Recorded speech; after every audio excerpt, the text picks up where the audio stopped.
السلام علیکم. Good to have you at Urdu audio books. حاضر خدمت ہے تنزیلہ ریاض کا ناول عہد الست، ایپیسوڈ 16. یہ فزکس کے تمام چیپٹرز کے سالو پرابلمز ہیں. صبا نورین نے فوٹو اسٹیٹ کاغذوں کا ایک پلندہ اس کی طرف بڑھایا تھا. اس نے وہ پلندہ پکڑا مگر کھول کر نہیں دیکھا. اسے ان پرابلمز میں کوئی دلچسپی نہیں تھی. اسے ان پرابلمز کو خود حل کرتے ہوئے کبھی کوئی دقت نہیں ہوئی تھی، اور باقی کلاس فیلوز کی طرح وہ کبھی کوئی گائیڈ بک بھی ضمن میں استعمال نہیں کرتا تھا. تو پھر وہ صبا نورین کے نوٹس کا کیا کرتا؟ وہ یہ بات اس لڑکی سے کہنا چاہتا تھا مگر اپنی ازلی جھجک اور مروت کی وجہ سے وہ بے بس اس کی طرف دیکھتا رہا. وہ جلد از جلد جاننا چاہتا تھا کہ وہ لڑکی اپنے نوٹس کے بدلے میں اس سے کون سے نوٹس کا مطالبہ کرتی ہے. تمہارے بائیولوجی کے نوٹس بس ٹھیک ہی ہیں. میں سمجھ رہی تھی تمہارے نوٹس باقی لوگوں کے نوٹس سے کچھ مختلف ہوں گے مگر وہ لاپرواہی بھرے لہجے میں کہتی لمحہ بھر کے لیے رکی. وہ اب تک اس سے تقریباً سبھی چیپٹرز کے نوٹس لے چکی تھی مگر ایک بار بھی اس کے منہ سے تشکر بھرا یا تعریفی جملہ سننے کو نہیں ملا تھا. حالانکہ اس کے نوٹس کی تعریف اس کے ٹیچرز بھی کیا کرتے تھے، اور کچھ ٹیچرز تو اس کے نوٹس میں تھوڑی سی ترمیم کر کے انہیں طلبہ کو مختلف مگر مؤثر بتا کر روپے بھی کما رہے تھے.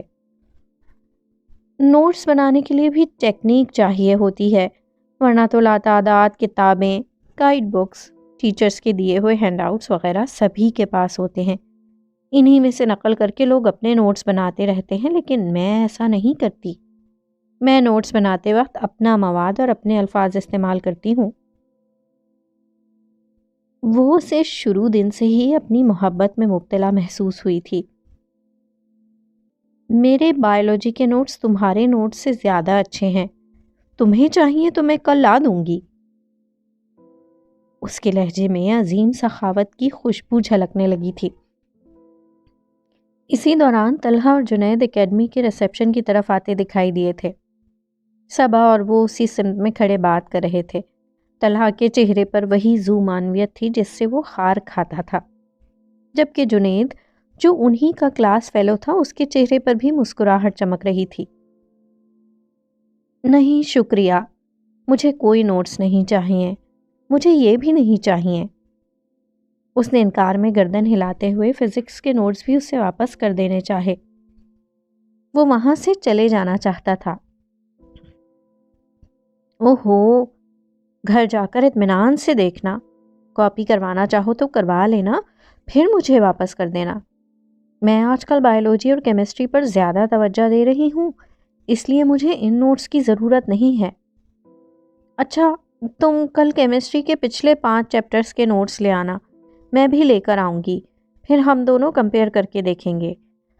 ہاں ٹھیک ہے، میں لے آؤں گا. اس نے صبا کی بات کاٹ کر کہا اور پھر مزید کچھ کہے سنے بغیر آگے بڑھ گیا. اس پر جھنجھلاہٹ اور گھبراہٹ اس قدر حاوی تھی کہ وہ مزید وہاں رکا ہی نہیں، بلکہ عجلت میں اپنی سائیکل نکال کر گیٹ سے باہر نکل گیا.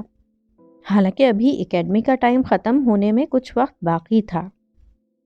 آج کل چونکہ پڑھائی کا بوجھ ذرا کم تھا، اس لیے لڑکے بہت جلد فارغ ہو کر کلاس روم میں یا باہر بیٹھ کر گپ شپ وغیرہ میں مصروف رہتے تھے.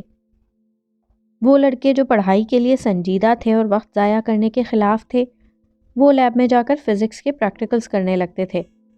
کوئی کاکروچ یا مینڈک وغیرہ لیب میں مل جاتا تو ڈائسیکشن کرنے والوں کا بھی ہجوم لگ جاتا.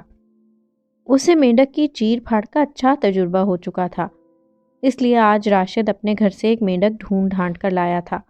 لیکن طلحہ کے رویے اور جنید کی مسکراہٹ نے اسے اتنا پریشان کر دیا کہ وہ وقت ختم ہونے سے پہلے ہی گھر کی جانب چڑھ پڑا تھا. وہ نہیں چاہتا تھا کہ طلحہ کے کسی قسم کے ریمارکس جنید کو مشکوک کریں. طلحہ اگر دوستوں میں منہ پھٹ مشہور تھا تو جنید پوری اکیڈمی میں منہ پھٹ مشہور تھا. حالانکہ اکیڈمی کا ماحول اس قدر گھٹا ہوا نہیں تھا. لڑکے لڑکیوں کی کلاسز الگ الگ ہونے کے باوجود ان کی آپس میں بات چیت پر کوئی پابندی نہیں تھی. یہ اور بات کہ زیادہ تر لڑکیاں ایوریج اور نکمے اسٹوڈنٹ سے زیادہ مخاطب ہونے کے بجائے ذہین لڑکوں سے بات کرنا پسند کرتی تھیں۔ صبا کو بھی اس میں اتنی ہی دلچسپی تھی کہ وہ اس کے نوٹس لینا چاہتی تھی، لیکن طلحہ اس چیز کو ایک رنگین داستان قرار دینے پر تلا ہوا تھا۔ جنید کی مسکراہٹ اسے ایک نئے خدشے میں مبتلا کر رہی تھی۔ اس نے سوچا تھا کہ وہ طلحہ سے بات کرے گا کہ وہ اس مذاق کو یہیں ختم کر دے، مگر اسے اس کا موقع نہیں ملا تھا۔ مذاق میں بات بہت دور تک نکل گئی تھی اور اس کا اندازہ اسے چند روز بعد ہوا۔ ان دونوں کے درمیان ہونے والے اس پہلے جھگڑے نے ان کے تعلق کو ایک نیا موڑ دیا۔ اس سے پہلے وہ ایک دوسرے کی محبت میں گم ہر چیز سے لاپرواہ تھے، لیکن اس سنگین نوعیت کے جھگڑے نے بالآخر انہیں حقیقت کی پہلی سیڑھی پر لا کھڑا کیا تھا، جس کے اختتام پر ان کے سامنے زندگی کا چہرہ مزید واضح ہو جاتا۔ اس سے پہلے وہ ایک دوسرے کے لیے فرشتہ تھے، لیکن اس جھگڑے نے انہیں باور کرا دیا تھا کہ ان دونوں میں خوبیاں ہی نہیں، خامیاں بھی ہیں۔ انہیں احساس ہوا تھا کہ محبت کی اینک لگا کر دیکھنے سے انسان فرشتہ نظر آتا ہے، اصل میں ہوتا نہیں ہے۔ وہ رات ان دونوں نے جلتے کڑتے ہوئے گزاری۔ ایک دوسرے کے خلاف اس جھگڑے نے ان کے دل میں اتنی بیزاری پیدا کر دی تھی کہ وہ خود کو ہی کوستے رہے۔ عمر کو خود پر غصہ تھا کہ اس نے امائمہ جیسی بدتمیز لڑکی کا انتخاب لائف پارٹنر کے طور پر کیا ہی کیوں، جبکہ امائمہ دل ہی دل میں اپنی امی سے جھگڑتی رہی کہ انہوں نے عمر جیسا ضدی لڑکا اس کے لیے پسند کیا تھا۔ گزشتہ 6 ماہ میں ایک دوسرے کے سامنے بیٹھ کر اور ہاتھوں میں ہاتھ دے کر کیے گئے وعدے اور دعوے یکدم ہی تاش سے بنے محل لگنے لگے تھے۔ عمر اس کے کمرے سے چلے جانے کے بعد کافی دیر تک مٹھیاں بھینچ بھینچ کر بڑبڑاتا رہا، جبکہ وہ نچلے کمرے میں جا کر بڑبڑانے کے ساتھ آنسو بھی بہاتی رہی۔ آنکھوں میں نیند اتر آنے تک وہ خیالوں میں ایک دوسرے کے ساتھ جھگڑا کرتے رہے، ایک دوسرے کو غلط کہتے رہے اور ایک دوسرے کے ساتھ بات نہ کرنے کا عہد کرتے رہے۔ اگلی صبح ان کے اس چھوٹے سے گھر کی ایک عجیب صبح تھی۔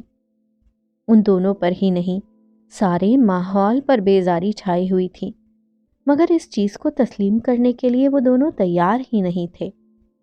امائمہ کی آنکھ کھلی تو عمر پہلے سے کچن میں موجود ناشتہ بنا رہا تھا۔ امائمہ نے کھٹ پٹ کی آوازوں سے اندازہ لگا کر مندی مندی آنکھوں سے اس کا مکمل جائزہ لیا تھا۔ وہ آفس جانے کے لیے مکمل تیار تھا۔ کیسے ہیرو بن کر کھڑا ہے، جیسے کوئی قلعہ فتح کر لیا ہو۔ میری کتنی انسلٹ کی محترم نے رات کو، مگر چہرہ دیکھو کتنا فریش لگ رہا ہے۔ شرٹ بھی وہی پہن لی ہے جس میں کچھ زیادہ ہی ہینڈسم لگتا ہے۔ مرد ہے نا، اس کو کیا احساس کسی کے دل کا۔ ایکسکیوز نہ کرے مگر بندہ شرمندہ تو نظر آئے۔ امائمہ نے کڑ کر سوچا اور خفگی سے منہ موڑ کر کروٹ بدل لی۔ عمر نے اس کو کروٹ بدلتے دیکھ لیا تھا اور اسے یہ بھی اندازہ ہو گیا تھا کہ وہ کنکھیوں سے اس کا جائزہ لے چکی ہے۔ وہ منہ کا زاویہ بگاڑ کر الیکٹرک کیٹل سے ابلتا ہوا پانی کپ میں انڈیلنے لگا۔ مہارانی کے نخرے تو دیکھو، ابھی بھی بوتھا ایسے سجایا ہوا ہے جیسے ساری غلطی میری ہی ہے۔ رات بھر مزے سے سوتی رہی ہیں محترمہ، اور ابھی بھی کروٹ ایسے بدلی ہے جیسے میں نے انہیں بہت ڈسٹرب کر دیا ہو۔ کتنی بے حس عورت ہے۔ ایکسکیوز نہ کرے مگر شرمندہ تو نظر آئے۔ ٹی بیگ کو ابلتے پانی میں ڈبکیاں دیتے ہوئے وہ ناک منہ پھلا کر سوچ رہا تھا۔ ناشتہ بنا کر وہ ٹرے اٹھائے دوبارہ کمرے میں چلا گیا تھا، جبکہ امائمہ اس کی اس حرکت سے مزید جل بھن گئی تھی۔ اس کا بدلہ اس نے اس انداز میں لیا تھا کہ عمر کے آفس جانے تک وہ اپنی جگہ سے ہلی بھی نہیں تھی اور سوتی بنی رہی تھی۔ عمر کے دروازے سے باہر قدم رکھتے ہی وہ تن فن کرتی اٹھی اور باتھ روم میں گھس گئی۔ نہ چاہتے ہوئے بھی اپنے لیے چائے بنائی، ٹی وی لگا کر دیکھا، پرانے اخبار اور میگزینز دیکھتی رہی، مگر کچن میں دوبارہ جھانکنا پسند بھی نہیں کیا۔ وہ خود کو مصروف رکھتی رہی، مگر ذہن بار بار عمر اور اس کے رویے کے متعلق سوچ کر کوڑھنے پر مجبور کرتا رہا۔ جلنا کوڑھنا اتنا برا عمل نہیں ہے جتنا اس کے نام سے ظاہر ہوتا ہے، کہ اندر کی بھڑاس کو باہر نکال کر انسان کو ہلکا پھلکا کر دیتا ہے، بالکل ایسے جیسے پریشر کوکر کے اوپر رکھی سیٹی ہٹا دو تو اس کے اندر کا پریشر بھاپ بن کر اڑ جاتا ہے۔ بالکل اسی طرح جڑنا کوڑھنا بھی غصے کے لیے بھاپ کا کردار ادا کرتا ہے۔ سارا دن جلنے کوڑھنے کے بعد امائمہ کا غصہ کافی کم ہو گیا تھا۔ دوسری جانب عمر آفس میں بھی امائمہ کے رویے پر ناراض رہا، منہ پھلائے کولیگز، کسٹمرز اور کلائنٹس کو ڈیل کرتا رہا، مگر دھیان لمحہ بھر کے لیے بھی امائمہ کی جانب سے نہیں ہٹا تھا۔ امائمہ کا خیال آتے ہی اسے غصہ آنے لگتا اور پھر وہ جلنا کلسنا شروع کر دیتا، اور یوں ان دونوں نے نہ چاہتے ہوئے بھی جلتے کڑھتے کلستے اپنا اپنا غصہ کافی کم کر لیا تھا۔ گھر واپس آ کر عمر نے اپنے آپ کو پرسکون رہنے کا مشورہ دیا تھا، سو وہ غصے کا اظہار کرنے کی بجائے روٹین کی طرح فریش ہو کر ٹی وی لاؤنج میں بیٹھ گیا تھا۔ مگر اس نے امائمہ کو روزانہ کی طرح مخاطب نہیں کیا تھا۔ امائمہ بھی اپنے آپ کو تحمل کا مشورہ دے چکی تھی، سو اس نے بھی عمر کو بنا مخاطب کیے کہ جو اس کی روٹین تھی، کافی کا مگ ٹرے میں رکھ کر اس کے سامنے رکھا اور اپنا مگ لے کر کشن پر آ بیٹھی۔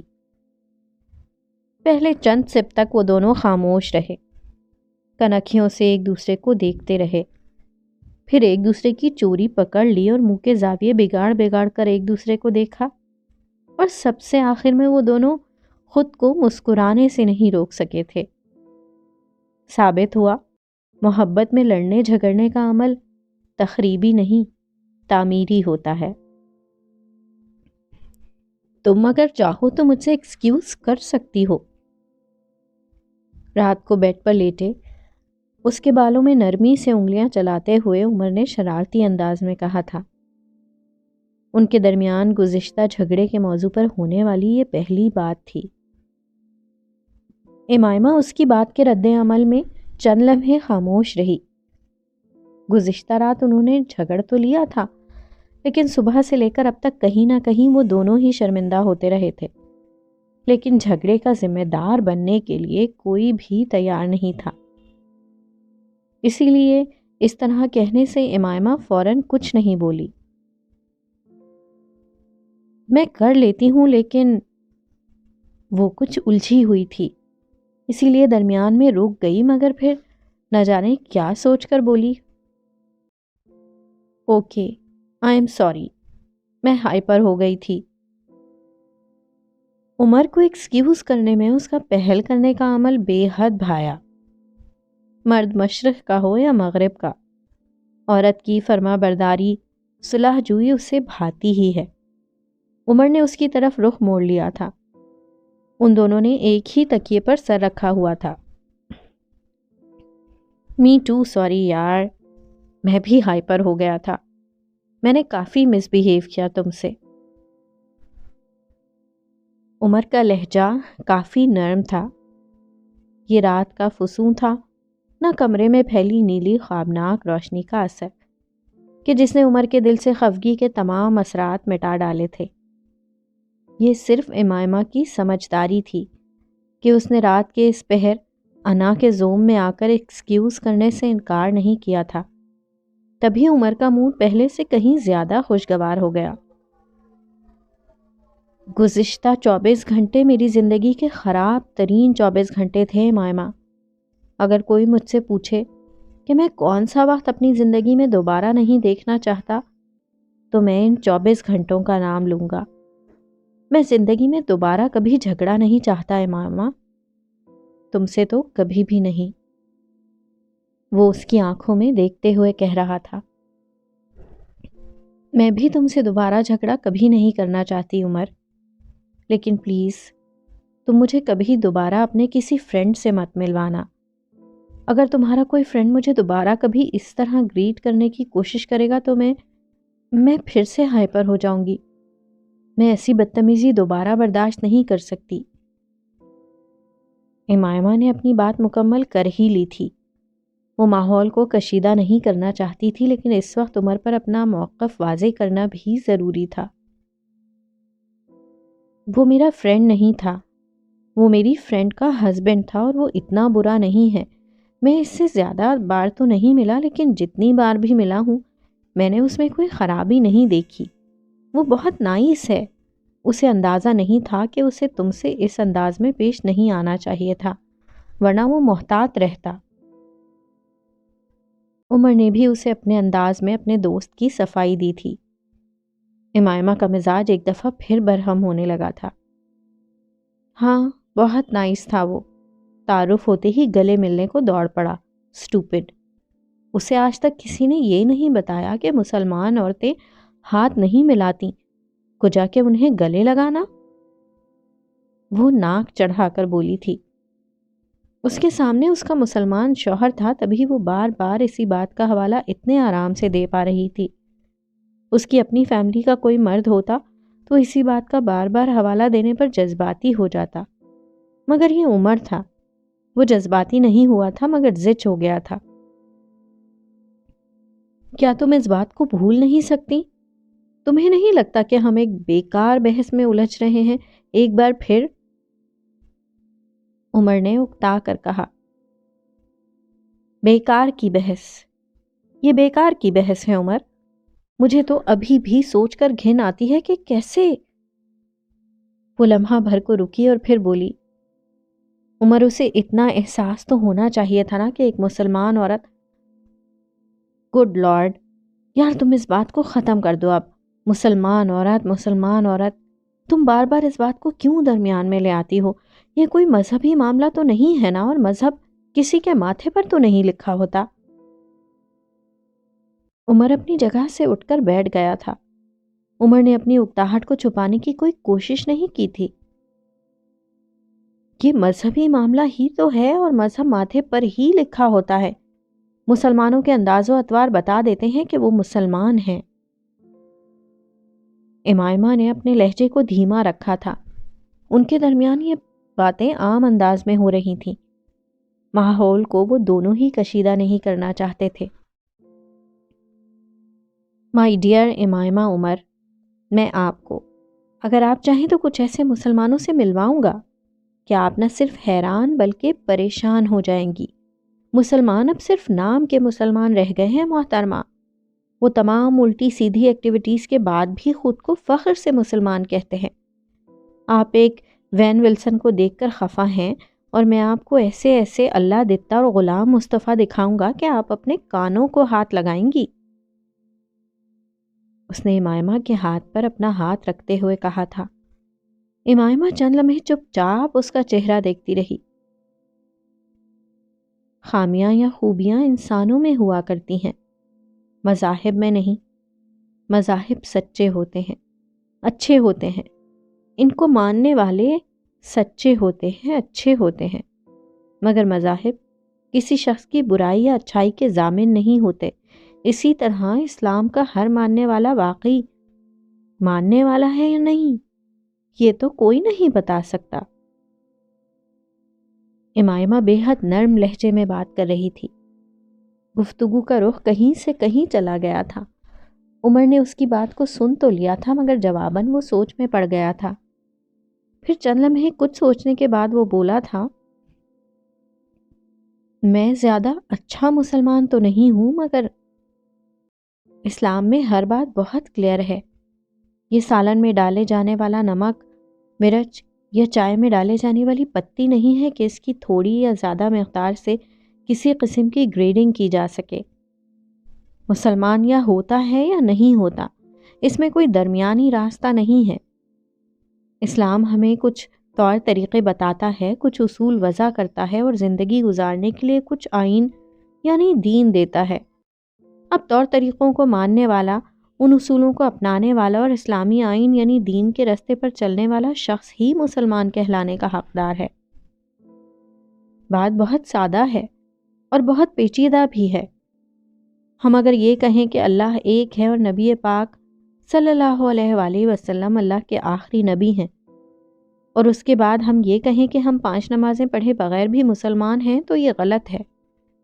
اسلامی مدار میں کوئی تضاد نہیں ہے، کیونکہ ایک ایسا دوغلا تضاد اللہ کو پسند نہیں ہے۔ اس طرح سے کہنے کا مطلب یہ ہے کہ آپ اللہ کے احکامات سے منکر ہیں، آپ اللہ کو مانیں اور اس کے احکام کو نہ مانیں، اور پھر بھی آپ یہ کہیں کہ آپ مسلمان ہیں، تو یہ غلط ہے۔ اسلام میں اللہ ہے، رسول ہے، قرآن ہے، سنت ہے اور حدیث ہے، اور اس کے بعد کچھ نہیں ہے، فقط نرمی ہے، آسانی ہے، راحت ہے، سکون ہے۔ اللہ نے جن چیزوں کو لازم قرار دیا اور فرض ٹھہرا دیا، ہم کسی طور ان سے منکر نہیں ہو سکتے، اور جب چیزوں کو اللہ کے رسول نے اپنا کر ہمیں رستہ دکھا دیا، اس کے خلاف جا کر ہم مسلمان کہلانے کے حقدار نہیں۔ اس لیے تم مسلمان ہو، تم میں بہت سی ایسی اچھی عادتیں ہیں جن کو اپنانا نبی پاک صلی اللہ علیہ وآلہ وسلم نے لازم قرار دیا، اس لیے تم مسلمان ہو، لیکن تم عبادت گزار نہیں ہو، کیونکہ تم نماز تو کبھی کبھار ہی پڑھتے ہو۔ اس لیے اگلی دفعہ بات کرتے ہوئے تم کو خود کو اچھا مسلمان یا کم اچھا مسلمان مت کہنا، بلکہ اچھا عبادت گزار یا کم اچھا عبادت گزار کہنا۔ اپنی بات مکمل کر کے اس نے گہری طمانینت بھری سانس لی تھی۔ اسے خوشی تھی کہ عمر نے اس کی بات کو پوری طرح سنا تھا، جبکہ عمر اس کے چہرے کی جانب دیکھ رہا تھا۔ تمہیں مجھے اس طرح نہیں کہنا چاہیے تھا کہ میں مسلمان نہیں ہوں، عمر نے سنجیدگی سے کہا تھا۔ اس کے انداز پر امائمہ ذرا سا مسکرائی۔ اسے احساس تھا وہ غصے میں کافی برا بھلا کہہ گئی تھی اسے۔ اس نے عمر کے ہاتھ پر اپنا ہاتھ رکھا۔ تم نے کل ایک بہت غلط بات کہی تھی۔ تم مسٹر ولسن کو ڈیفینڈ کیوں کر رہے تھے؟ تمہیں اس طرح نہیں کرنا چاہیے تھا۔ عمر نے بہت نرمی سے اپنا ہاتھ اس کے نیچے سے ہٹا لیا۔ اس کے باوجود امائمہ تمہیں کیٹیگرائز کرنے کا حق نہیں ہے کہ میں مسلمان ہوں یا نہیں ہوں۔ کسی بھی انسان کو یہ حق نہیں ہے کہ وہ دوسرے انسان سے اس کے مذہب کا ثبوت مانگے۔ بعض اوقات تم مجھے بہت ریجڈ لگتی ہو، جیسا کہ تم نے کل برتاؤ کیا۔ میں حیران ہو گیا تھا۔ میں کل بھی کسی کو ڈیفینڈ نہیں کر رہا تھا اور میں آج بھی بحث نہیں کر رہا ہوں۔ میں تمہیں ایک بات سمجھانے کی کوشش کر رہا ہوں، اتنا کنزرویٹو، اتنا ریجڈ مت بنو۔ یہ سر ڈھکنا، اسکارف پہننا، بار بار دوسروں کو مسلمان نہ ہونے کا طعنہ دینا، یہ غلط ہے۔ عمر نے اس کے چہرے کے گرد نادیدہ دائرہ کھینچتے ہوئے لمحے بھر کا توقف کیا۔ ایک ایک لفظ پر زور دے کر بولتا ہوا عمر اس لمحے امائمہ کو بہت عجیب لگا۔ اس کے لیے عمر کا یہ روپ نیا ہی نہیں، عجیب بھی تھا۔ وہ سب کچھ بھول بھال کر ایک نقطے پر اٹک گئی۔ اس نے عمر کو بات مکمل نہیں کرنے دی تھی۔ تمہیں میرے سر کور کرنے پر اعتراض ہے؟ مطلب یہ تمہیں اچھا نہیں لگتا؟ وہ اٹھ کر بیٹھتے ہوئے بہت حیران ہو کر پوچھ رہی تھی۔ ایک اور جھگڑے والا ماحول بن رہا تھا۔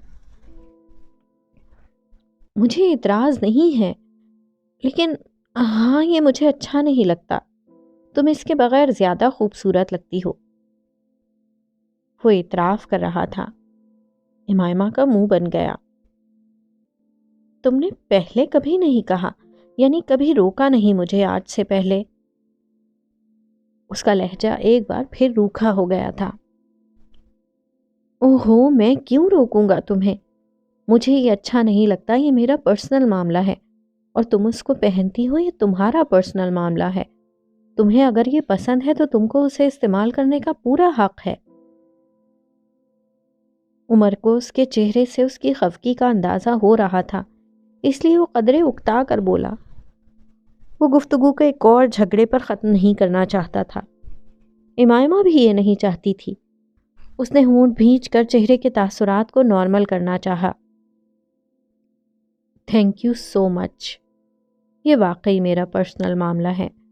تمہارے کہنے پر میں اسے ترک نہیں کر سکتی۔ کوشش کے باوجود وہ خود کو نارمل نہیں کر پائی تھی۔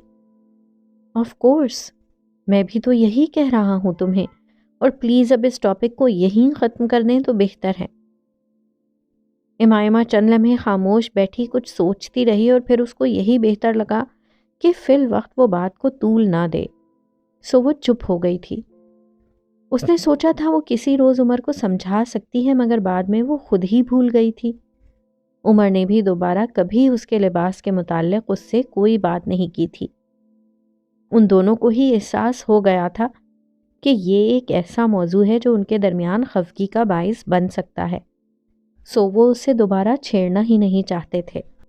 تم کوئی صحت وحت بناؤ یار، تمہاری باڈی بہت اسکنی ہے، جم جایا کرو، باڈی بلڈنگ کرو، ورک آؤٹ کرو، ورنہ تمہارا کپل بہت عجیب لگے گا۔ کہاں وہ موٹو صبا نورین اور کہاں تم۔ جنید کے اس مشورے پر اس کے رونگٹے کھڑے ہو گئے، کیونکہ اس وقت طلحہ، راشد اور جنید کے علاوہ بھی کچھ لڑکے کلاس میں ان کے ساتھ بیٹھے تھے۔ وہ سبھی اسے دیکھ کر مسکرا رہے تھے۔ ان کے چہرے پر جو مسکراہٹ تھی وہ اسے باور کرا رہی تھی کہ وہ جنید کے مشورے کے پس منظر سے بخوبی واقف ہیں۔ مگر کیسے اور کیوں؟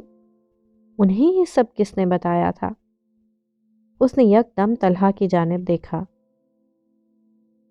ہاں یار جنید، اسے کوئی ٹوٹکا بتاؤ موٹا ہونے کا، یہ بھی تمہاری طرح کوئی ڈولے شولے مسلز بنائے۔ طلحہ بجائے شرمندہ ہونے کے جنید سے کہہ رہا تھا۔ ایک مؤثر ٹوٹکا ہے، روزانہ تھوڑا ورک آؤٹ کرو اور صبح نہار منہ ایک گلاس دودھ میں کچا انڈا پھینٹ کر ڈالو اور پھر آنکھیں بند کر کے غٹا غٹ پی جاؤ۔ جنید نے ٹوٹکا بتانے میں تاخیر نہیں کی تھی۔ وہ ان سب میں سب سے مضبوط کاٹھی کا مالک تھا اور اپنی عمر سے کافی بڑا لگتا تھا۔ آنکھیں بند کر کے پینا ضروری ہے کیا؟ سلیم نے دلچسپی سے پوچھا۔ وہ ان سب میں سب سے لمبا تھا اور دبلا پتلا ہونے کے باعث عجیب سا لگتا تھا۔ کچا انڈا پینا آسان نہیں ہوتا بیٹا، بہت ہی کاٹتی ہے اور کافی دیر تک متلی کی کیفیت رہتی ہے، لیکن آہستہ آہستہ عادت ہو جاتی ہے اور پھر فائدہ کتنا ہوتا ہے۔ مردانہ باڈی بنانے کے لیے اتنی مشقت تو کرنی ہی پڑے گی۔ جنید اپنے مسلز کو نمایاں کرتے ہوئے مزید کہہ رہا تھا۔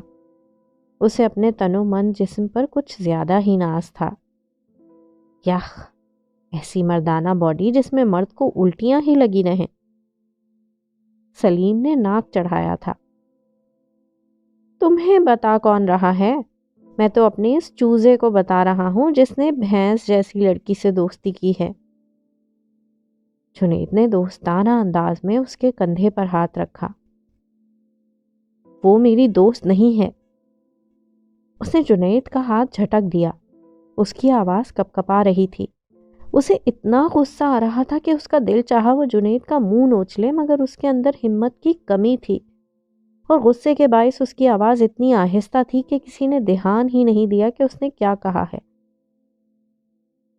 کچا انڈا پینے اور الٹیاں کرنے سے بہتر ہے انسان گرل فرینڈ بدل لے۔ اکیڈمی میں اسمارٹ لڑکیوں کی کمی تو نہیں ہے۔ رمیز پہلی دفعہ بولا تھا۔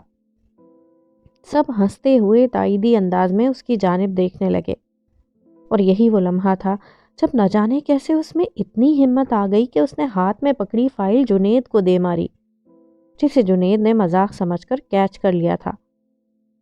تم سب اپنی بکواس بند کرو، میں نے کہا نا ایسی کوئی بات نہیں، وہ میری گرل فرینڈ نہیں ہے۔ وہ قرا کر بولا تھا۔ تبھی سب لڑکوں کو احساس ہوا تھا کہ وہ برا منا رہا ہے۔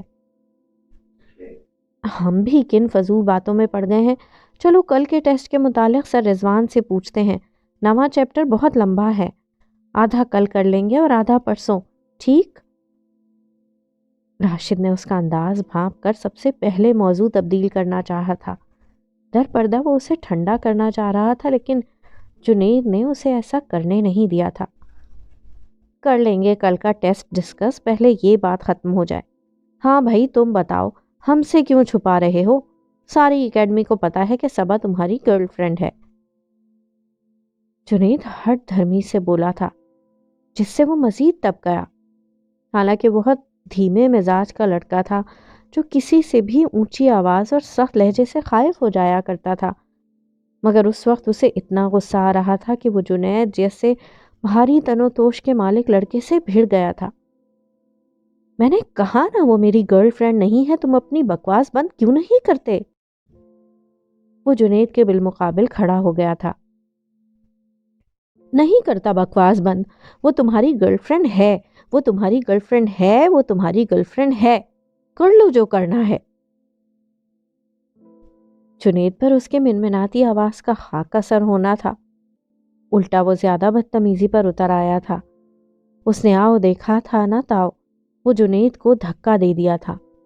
جنید نے عقب میں پڑے ڈیسک کا سہارا لیا اور ہاتھ میں پکڑی اسی کی فائل اس کے سر پر دے ماری تھی، اور اس نے اسی پر بس نہیں کیا تھا بلکہ ساتھ ہی 2-4 گھونسے بھی اس کے چہرے اور پیٹ میں مارے تھے۔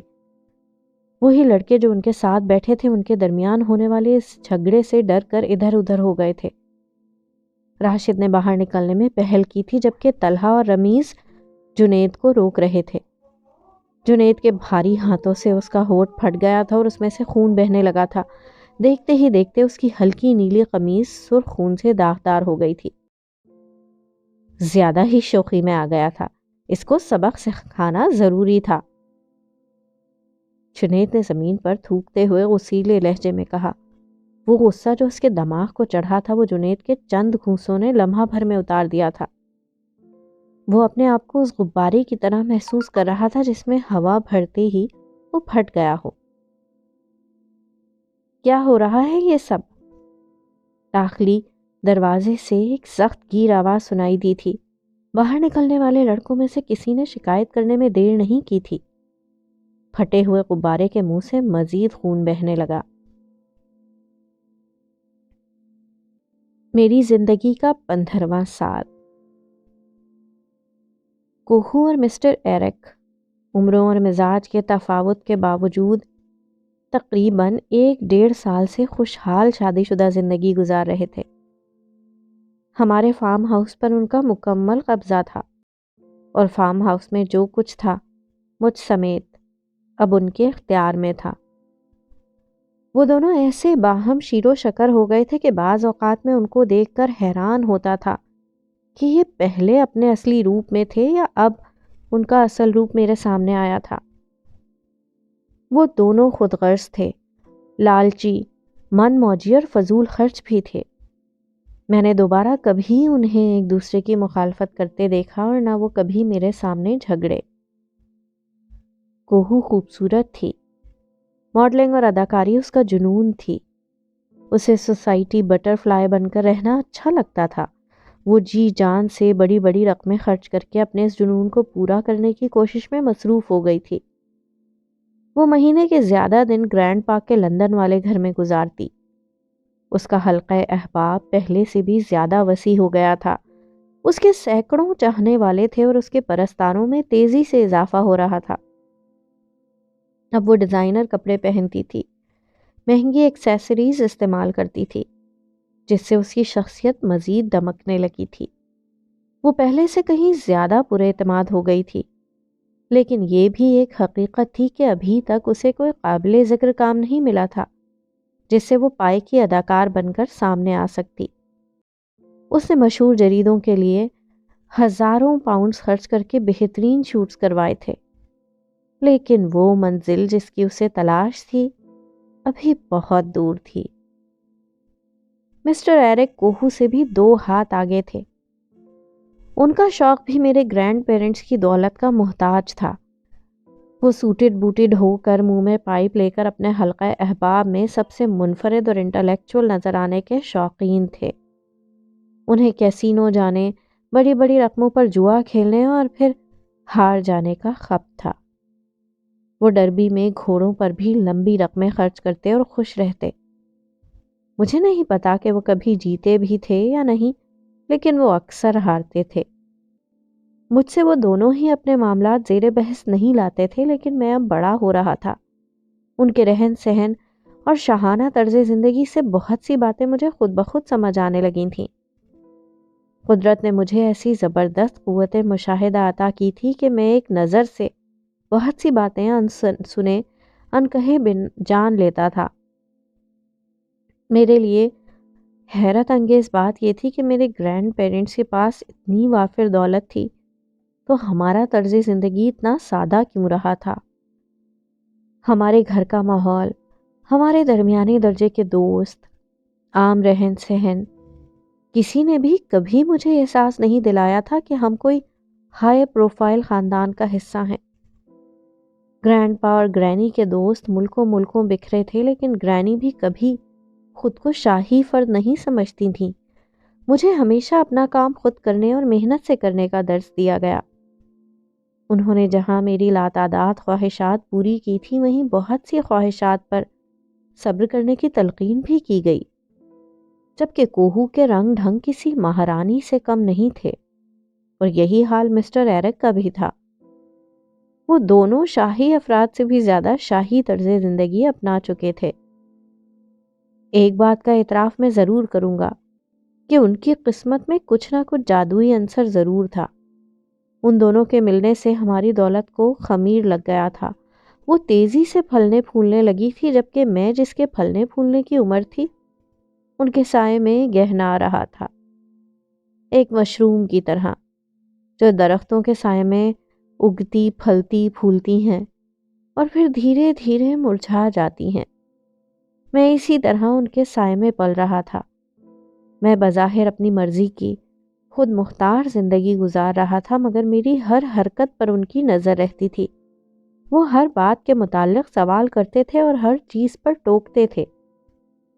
میں ان کی باتوں سے اکتاتا تھا، لیکن میں یہ بھی سمجھ گیا تھا کہ قانونی طور پر میں ان کا محتاج ہوں، اس لیے ان کی مرضی کے تابع رہنا مجبوری تھی۔ میری زندگی میں دلچسپی کا دائرہ اب میرا اسکول اور میری کتابیں تھیں۔ میں نے اپنا پرانا اسکول QEGS جوائن کر لیا تھا۔ میں اپنے ہم عمر دوستوں سے کچھ پیچھے رہ گیا تھا، لیکن میرا پڑھائی کا جنون بہت آگے تھا۔ گرینڈ پا کی ذاتی لائبریری اب میرے مصرف میں تھی۔ یہ لائبریری مسٹر ایمرسن کی لائبریری کی طرح شاندار تو نہیں تھی، لیکن میرے شوق کی تسکین کا باعث بن رہی تھی۔ مجھے نت نئی چیزیں سیکھنے کا شوق تھا اور میں مطالعے کا جنون رکھتا تھا۔ میں زندگی کے چلن پر راضی اور اس کے طریق پر مطمئن ہو گیا تھا۔ یہ میری گرل فرینڈ کی دوست ہے، ایلینور نے میری نظروں کے تعاقب میں دیکھتے ہوئے آنکھ مار کر کہا تھا۔ میں واقعی اس سمت سے جیسے چپک کر رہ گیا تھا جہاں وہ دو لڑکیاں خوش گپیوں میں مصروف تھیں۔ میری نظروں کا مرکز براؤن رنگت والی لڑکی تھی، اور یہ چیز ایلینور نے بھانپ لی تھی۔ ہم دونوں دراصل اسی کی کزن کی برتھ ڈے پارٹی میں شریک تھے۔ ایلینور کی فیملی سے ہمارے دیرینہ مراسم تھے۔ اس کے ڈیڈی اور انکلز گرینڈ پا کو انکل کہہ کر مخاطب کرتے تھے۔ ہم ایک ہی علاقے میں رہتے تھے اور ہمارے اسکول بھی مشترک تھے۔ وہ QEGS میں 12ویں کلاس میں تھا، جبکہ میں چونکہ 1 سال گنوا چکا تھا، اس لیے عمر میں اس کے برابر ہونے کے باوجود اسکول میں اس کا جونیئر تھا۔ اس کی کزن راکیل سے بھی میری اچھی دوستی تھی، لیکن اس پارٹی میں ایلینور مجھے گھسیٹ کر لایا تھا۔ راکیل بھی ہمارے ہی اسکول میں تھی، لیکن گرلز ونگ چونکہ ہمارے ونگ سے الگ تھا، اس لیے ہم اپنی کلاس فیلوز کو زیادہ جانتے نہیں تھے۔ ایلینور کا خیال تھا اس پارٹی میں ہمیں بہت سی ایسی کلاس فیلوز سے ملنے کا موقع ملے گا جو کبھی بہت پہلے جونیئر ونگز مالبیری ہاؤس میں ہمارے ساتھ لنچ شیئر کیا کرتی تھیں۔ وہ لڑکی جسے میں دیکھ رہا تھا، اسے میں نے پہلے کبھی راکیل کے ساتھ QEGS کے مشترک ایونٹس میں نہیں دیکھا تھا۔ وہ مجھے نہ جانے کیوں شناسا سی لگتی تھی۔ مجھے شک تھا کہ شاید وہ مالبیری ہاؤس میں ہمارے ساتھ پڑھا کرتی تھی۔ شاید اس کا چہرہ کسی اور چہرے کے ساتھ مشابہت رکھتا تھا جو مجھے فی الحال یاد نہیں آ رہا تھا۔ اس کا نام کیا ہے ایلینور؟ یہ مالبیری ہاؤس میں تھی؟ میں نے اس سے پوچھا۔ اس نے اسنیکس والی ٹرالی میری طرف بڑھائی۔ میں نے اس میں سے ایک پیزا اٹھا لیا۔ نہیں، رگزی کی کوئی نئی دوست ہے، بڑی با کمال لڑکی ہے، بہت اچھا ڈانس کرتی ہے۔ وہ اپنے پیزے کو بڑے بڑے ٹکڑوں کی صورت منہ میں منتقل کر رہا تھا۔ وہ شکل و صورت میں اپنا ثانی نہیں رکھتا تھا، لیکن اس کی حرکتیں اور عادات بے حد بے ڈھنگی تھیں۔ اس کا نام تو بتاؤ۔ میں نے بھی ایک لقمہ لیا۔ ٹیا، لڑکی تو اچھی ہے لیکن بہت نخریلی ہے۔ موڈ اچھا ہو تو اچھے طریقے سے بات کرتی ہے، لیکن اگر موڈ اچھا نہ ہو تو دیکھتی بھی نہیں ہے۔ اس نے اپنا لقمہ چباتے چباتے مجھے بتایا تھا۔ میں نے سر ہلایا۔ مجھے ان سب باتوں سے سروکار نہیں تھا۔ میں تو کوئی ایسی بات پوچھنا چاہ رہا تھا جس سے اپنے دماغ میں چلتی پھرتی کشمکش کو اس کی پہچان دے سکوں۔ ٹیا، میں نے دہرایا۔ میں نے یہ نام پہلی بار سنا تھا۔ اسی دوران میوزک کی بیٹ اور والیوم چینج کر دی گئی تھی۔ اب بہت تیز میوزک چلنے لگا تھا۔ سب لوگ ہال میں قریب قریب ہونے لگے۔ آؤ میں تمہیں اس سے ملواتا ہوں۔ ایلینور نے میرا ہاتھ گھسیٹا۔ ٹرے ابھی بھی اس کے ہاتھ میں تھی۔ تیز میوزک کی وجہ سے مجھے اس کی آواز سننے میں مشکل ہوئی تھی۔ وہ رگزی کے قریب چلا گیا جبکہ میں وہیں کھڑا رہا۔ میری کوئی گرل فرینڈ نہیں تھی۔ مجھے زندگی نے کبھی اتنی فرصت ہی نہیں دی تھی کہ میں کسی لڑکی کو متاثر کرنے کے گر سیکھ سکتا، اور میری شخصیت ایسی تھی کہ کبھی کسی لڑکی نے مجھ سے دوستی میں پہل کی ہی نہیں تھی۔ سب لوگ جوڑوں کی شکل میں ناچنے لگے، پھر ہانپنے لگے۔ وہ لوگ جو زیادہ پرجوش تھے ابھی بھی سلسلہ برقرار رکھے ہوئے تھے۔ تھک جانے والے دائرے کی صورت میں پیچھے ہٹنے لگے، جبکہ 3-4 لوگ اس دائرے کے اندر ابھی بھی پرجوش تھے۔ انہی میں وہ لڑکی بھی تھی جس کا نام ایلینور نے ٹیا بتایا تھا۔ وہ نیکلیس بلاؤز اور ٹائٹ سکرٹ میں ملبوس تھی۔ اس کے پاؤں میں ہائی ہیل شوز تھے، لیکن کوئی بھی چیز اس کی مہارت میں رکاوٹ پیدا نہیں کر رہی تھی۔ سبھی لوگ تالیاں پیٹ پیٹ کر اسی کا ساتھ دے رہے تھے۔ میرے دل میں خواہش پیدا ہوئی کہ میں بھی اتنا ہی اچھا ناچ سکتا اور اس کا ساتھ دے سکتا، لیکن مجھ میں ایک جھجک سی تھی۔ میں تو تالیاں بھی نہیں بجا رہا تھا۔ میں تو صرف اپنا بیئر والا ہاتھ بلند کر کے اسے توانائی دینے والے ماحول کے ساتھ لمحہ بھر کے لیے مکس اپ ہونے کی کوشش کرتا اور پھر خود کو ہونق محسوس کر کے ہاتھ نیچے کر لیتا۔ میری نظروں کا مرکز و محور وہی لڑکی تھی، اور اسی دوران جب وہ اپنے کندھوں سے نیچے آتے سیاہ گھونگھریالے بالوں کو جھٹکا دے کر گھومی تو مجھے اس کے پرکشش چہرے میں وہ چہرہ یاد آ گیا جسے میں کب سے یاد کرنے کی کوشش کر رہا تھا۔ تھا تھیا تھیا تھیا تھیا تھا تھیا۔ میرے ارد گرد چٹیا میں گندھے بال اور گھنگرو ایک دم واضح ہوئے تھے۔ میتا راؤ مجھے یاد آ گیا تھا۔